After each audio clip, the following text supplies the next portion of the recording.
Advanced Communication Bronze certificate. Neeraj Sripuram is a Toastmaster for 9 months and has been successfully completed. He's already completed his competent communications certification. And in the past 9 months, he's also played multiple roles in the club here. For example, as Sergeant at Arms, and now as President as well, doing a great job there too. And he's won awards at the area and division levels for speech evaluation contests. And if you heard him speak, you can understand why he's won those awards. He's now, as I mentioned, pursuing his Advanced Communication Bronze certificate. And in this pursuit, his speech today, it's the last one from the Advanced Manual, and the title of the speech is Speeches by Management. His particular title for the speech is titled Travel Policy Changes. And the objective of this speech is to deliver a 5 to 7 minute speech as a location head to deliver bad news in a tactful and sensitive, positive way. Neeraj will be delivering a drastic change in the company policy to employees of the company in a town hall meeting setting. So with that, I'd like to introduce Neeraj for his speech, Travel Policy Changes. Neeraj? Very good afternoon, everyone. I'm glad to see you all after a long break. I know we met at the start of the year. I think this is the right time for us to meet. And you all must have seen my communication on the half-yearly report. We've done pretty well, and we stand at about 25% gross profit. This is not bad. We could have been a little better. But the main reason I'm here is to acknowledge the fact that you've all been a part of the success that we've had, and I'd like to make sure we all give ourselves a round of applause.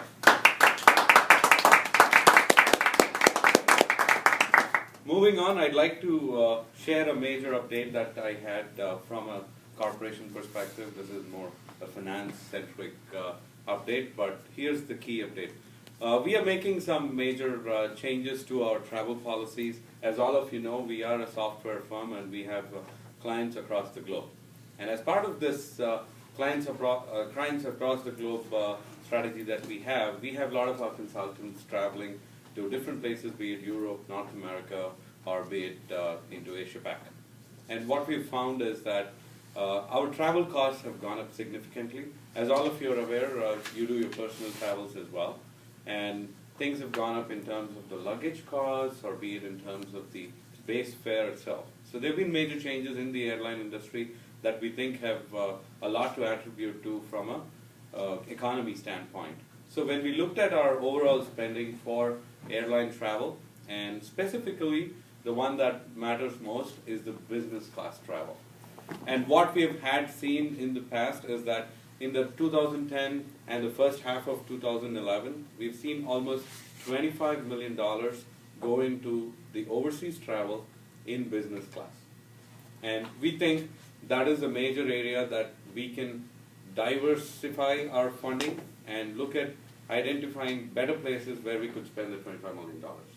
There have been some private party organizations that we've used, third-party organizations, where we ask them to evaluate the impact of this change, because this is a change that affects all of you. And it wouldn't be right if I do it all on my own or let the finance guys take away everything that you have.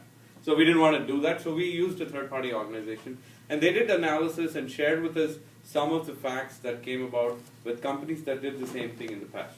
What they have suggested is, whenever you do something of this type where business travel is always converted into economy class and not into first class or business class, as many of us are used to, and the current policy stands that anything over 5 hours of journey would qualify you for a business class ticket. And you're all familiar with this, and I'm sure all of you make use of it.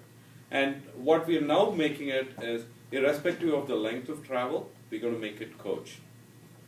It's not the most happening thing, but what we believe this is going to help us do is divert the funds that we spent on business class travel. As I said, it's about $25 million. We believe that there are opportunities for us to invest that money elsewhere. Some of the things that we're doing with that $25 million is basically look at investing in additional partnerships. So we are trying to tie up with some of the COTS package manufacturers like Oracle and SAP, so that we can set up a lab within our facility and be their partner of choice. This way we can increase our revenue and improve our go-to-market offerings. So this is something that we're doing. Out of the $25 million, we plan to spend $5 million towards the labs. The rest of the $20 million that we are going to save from the coach class travel is going to be spent towards the setup of a better medical facility for the employees who work on site. Today we have a very meager setup where we just have a first aid kit and probably somebody who can take a look at you. What we are trying to do is set up a clinic within the office where anybody who gets some serious condition, we want to be able to identify the first triage right in the office before we can call 911, and then make sure we get the right support. So this is one thing that we're going to spend money on. We are also going to reduce the premiums that you're going to spend on your Mediclaim or Medicare that you're getting today. So I believe all of you are paying about $200 per month today. We're going to make it $150. So we're going to redivert that money that we're going to save by the business class travel and position it towards the employee benefits, because that is something that we can do.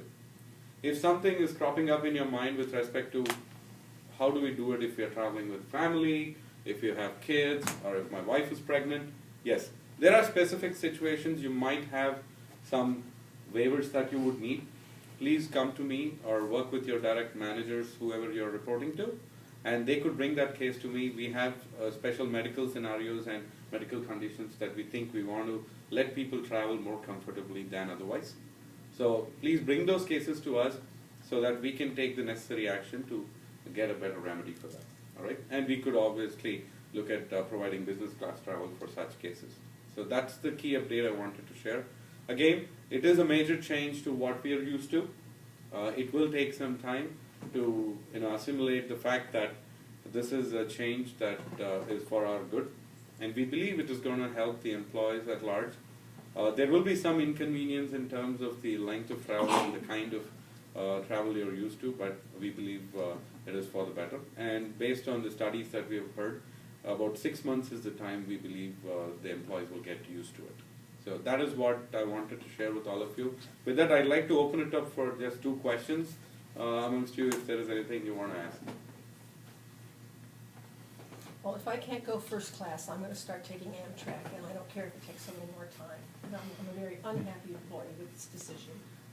So Carolyn, I'm glad you brought up the rail track methodology for travel. If we know well in advance and if we think we can accommodate it, you could take Amtrak. The only thing you'll need to note is if you're having a Monday morning meeting, you may have to burn into your weekend to travel up there for a Monday morning meeting. My weekends are very boring. It doesn't matter. But anyway, suggestions are welcome. We'd like you to make sure you meet the customer meeting timelines rather than anything else. I think the mode of travel is a matter of choice. Any other questions? Is the CEO covered by this? The CEO and the CEO covered by this policy too? It's a very good question. As you know, in the tiers that we have, board of directors and the CEO are the only ones who will travel business class.